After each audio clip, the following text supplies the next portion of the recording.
with head coach Todd Richards of the Blue Jackets. And Todd, 2 days ago was 2 days ago. Your team was doing a good job of shaking that off yesterday. What was the demeanor when you got to the rink today, talked to the team, and got them out on the ice? Well, I haven't spent a lot of time around them. Just had a brief meeting this morning.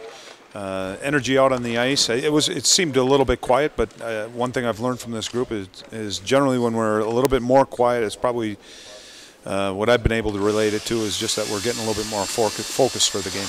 And talking about the focus for this game tonight, obviously you don't want to go down 3-1, but there's got to be a belief amongst your group that if you come out and you play the same game you did the other night, minus a couple of mistakes, that you can even this series back up. Yeah, you know what? We need to play a little bit smarter game with the puck. I thought defensively in our own zone, our structure was pretty good. I know we gave up 4 goals, but 2 of them were point shots that were going wide. Probably spent a little bit too much time in our own zone, but it's still our structure was fine. It was when we had the puck. I think a little disjointed on our breakouts, guys not in the right positions, and I think it was just energy, just wanting to get going north and attack these guys. And when that happens, you get one guy with the puck and 2 guys are ahead of the puck, and now you can't forecheck the way that you want once the puck gets dumped into the zone. Todd, you talk about energy. Last game, was such an emotional. I mean, the push from the fans, the push from the players, and you guys yourself.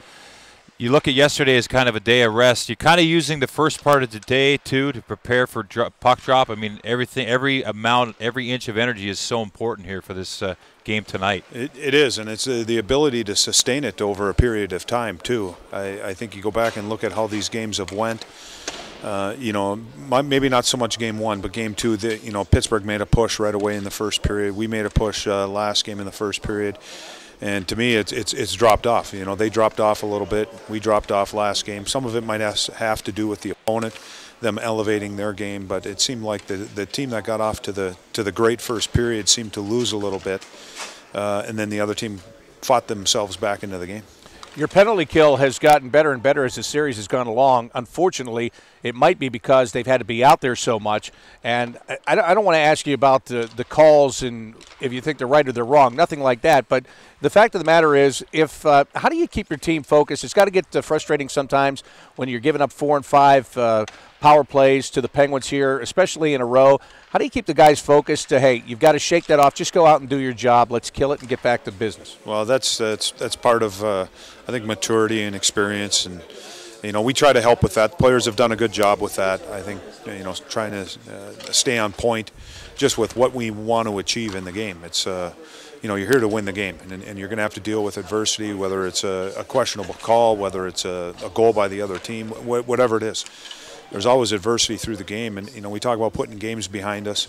You got to take bad plays, whatever happens, bad calls, whatever, questionable calls. You got to put it behind you, and you got to go out and focus on what's next. And regardless of what it is, it's always going to be about the next shift. So it's getting ready for that next shift. Well, I want to ask you about a couple of guys that we've seen out here today. Ryan Johansson got banged up a little bit earlier in this morning's skate. It looked like he was fine after that. And Ryan Murray looked a little slow. Is he okay? Is he in full health today? That's something I got to go back. I'm not going to get discussions with you guys. I have a lot of respect for you, but it's something I'm not going to get into. I'm going to go back and talk to Mike Vogt and get more information and then go from there. I guess that's really what the question should have been. Do you see any possibilities of having to make a switch here tonight? No, Are you looking at the same lineup? Yeah, as of right now, no changes to the lineup. All right. Finally, what do you hope to see out of your club tonight? When it comes 9:30, 10 o'clock this evening, what are you hoping you'll be able to sit back and say, that's exactly what I wanted to see? Well, we just play a hard 60-minute game. And, this is a great team that we're playing. You aren't going to come out and dominate these guys for 60 minutes. But, we need to level the playing field for most of the game. We're going to have our spurts where we need to be well or do well and be good in the offensive zone. They're going to have their spurts. When they have their spurts, we got to defend well. And we got to manage the puck and kind of weather the storm and then get back to the 5-on-5 game. And it's no different with the power play. We can't live on that edge of giving these guys 5 opportunities in a full 10 minutes on the power play. They're too good of a team. They're too good of players, and we've done a good job up to this point as far as being able to kind of contain them. But you can't keep giving these guys opportunities. Todd, thank you so much. Good luck tonight here in Game 4. All right, thank you, guys.